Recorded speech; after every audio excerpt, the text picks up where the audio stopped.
My name's Brian Stambaugh. I operate Belle Valley Ancient Grains with my wife Linda near Newell, South Dakota. Basically, we grow ancient and heirloom wheat and other grains and retail those to the public and wholesale to bakeries and other entities. And we also fresh mill organic flour. Everything's certified organic.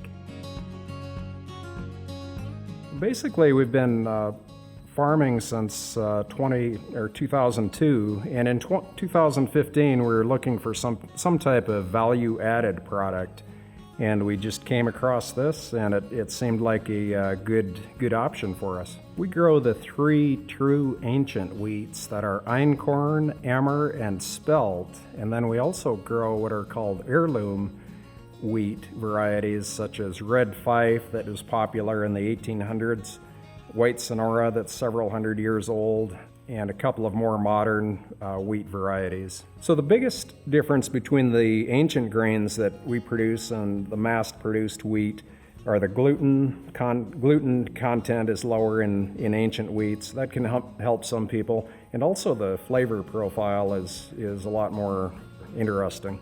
Grains, wheat in particular, was hybridized over the last 100 years.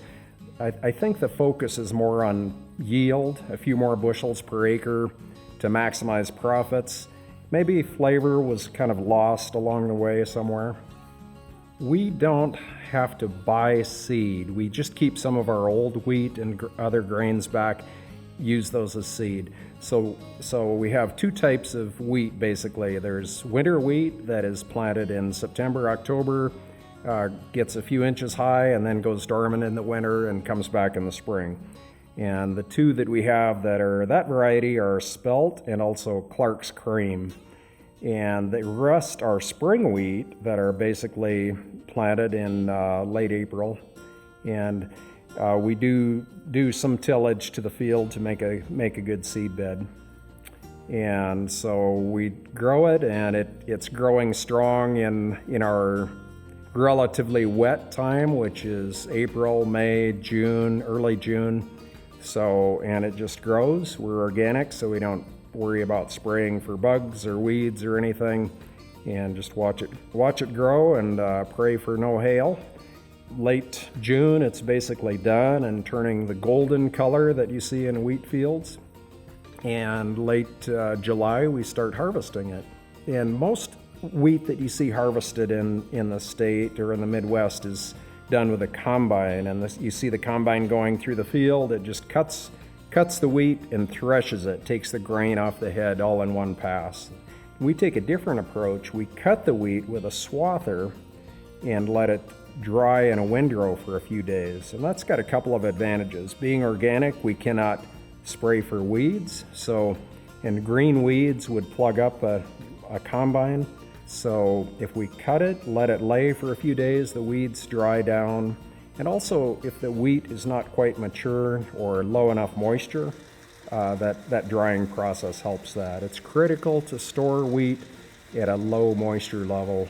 And so it all gets harvested and placed in the gravity wagons that are behind us here. And over the winter, it's prepared for resale. Basically, the chaff is cleaned out and it's basically becomes food grade wheat.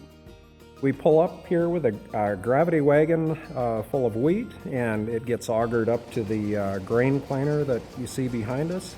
And basically it's separated with screens and air. So air is blown over it, blows some of the chaff out, and the screens separate broken grain and weed seeds and so on out, and just takes care of that. And that was probably one of the best grain cleaners you could buy in the 1950s.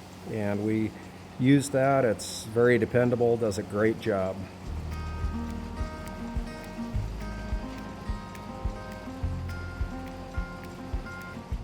So basically we take the large super sacks or totes you see behind us that are 1,500 to 2,000 pounds of cleaned wheat up to our other facility for final cleaning and packaging, milling into flour and shipping.